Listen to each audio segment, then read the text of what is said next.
ਤੁਸੀਂ ਦੇਖੋ ਜੀ, ਫਸਟ ਪੈਨਲ ਮੁਕੰਮਲ ਹੋ ਗਿਆ, ਵਾਸ਼ ਕਰ ਦਿੱਤਾ। ਦੇਖ ਲਓ ਚਮਕ ਰਹੀਆਂ ਨੇ, ਨਵੀਆਂ ਹੋ ਗਈਆਂ ਨੇ, ਸਾਰੀਆਂ ਵਾਸ਼ ਕੀਤੀਆਂ ਨੇ।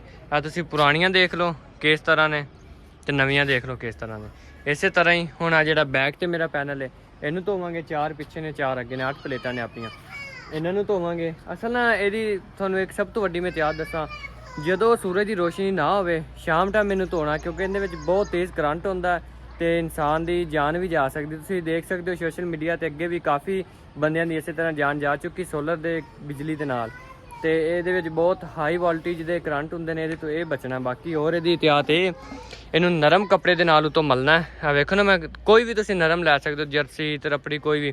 ਪਹਿਲੇ ਇਹਦੇ ਉੱਤੇ ਪਾਣੀ ਸਿੱਟਣਾ, ਪਾਣੀ ਸਿੱਟ ਕੇ ਫਿਰ ਉਹਨੂੰ 2 ਮਿੰਟ ਰੱਖ ਕੇ, ਯਾਨੀ ਉੱਤੋਂ ਫਿਰ ਇਹਦੇ ਨਾਲ ਰਗੜਨਾ, ਦੁਬਾਰਾ ਫਿਰ ਪਾਣੀ ਸਿੱਟਣਾ। ਜਦੋਂ ਖੁਸ਼ਕ ਹੋ ਜੇ ਉੱਤੋਂ ਫਿਰ ਪਾਣੀ ਸਿੱਟਣਾ। ਉਹਦੇ ਨਾਲ ਹੋਏਗਾ ਇਹ ਨਵੀਆਂ ਆ ਜਾਣਗੀਆਂ, ਚਮਕਣਗੀਆਂ। ਜਿਸ ਤਰ੍ਹਾਂ ਹੁਣ ਆਹ ਦੇਖੋ ਨਾ, ਆਹ ਪਲੇਟਾਂ ਚਮਕ ਰਹੀਆਂ ਨੇ, ਫਿਰ ਇਹਨਾਂ ਤੇ ਚਮਕ ਆਏਗੀ ਤੇ ਫਿਰ ਇਹ ਕਾਫੀ ਦਿਨ ਨਹੀਂ ਹੋਣਗੀਆਂ ਖਰਾਬ। ਆ ਦੇਖੋ ਨਾ, ਇਹ ਹੁਣ ਬਿਹਤਰੀਨ ਨਵੀਆਂ ਹੋ ਗਈਆਂ ਨੇ। ਅਸਲ ਇਹ ਸਾਡਾ ਡਬਲ ਗਲਾਸ ਹੈ ਪਲੇਟ ਦੇ ਥੱਲੇ, ਇਹਦੇ ਦੋਨਾਂ ਪਾਸੇ ਸ਼ੀਸ਼ਾ ਵਾਟਰਪ੍ਰੂਫ ਨੇ। ਤੇ ਹੁਣ ਇਹਨਾਂ ਨੂੰ ਧੋ ਲੈਂਦੇ ਹਾਂ।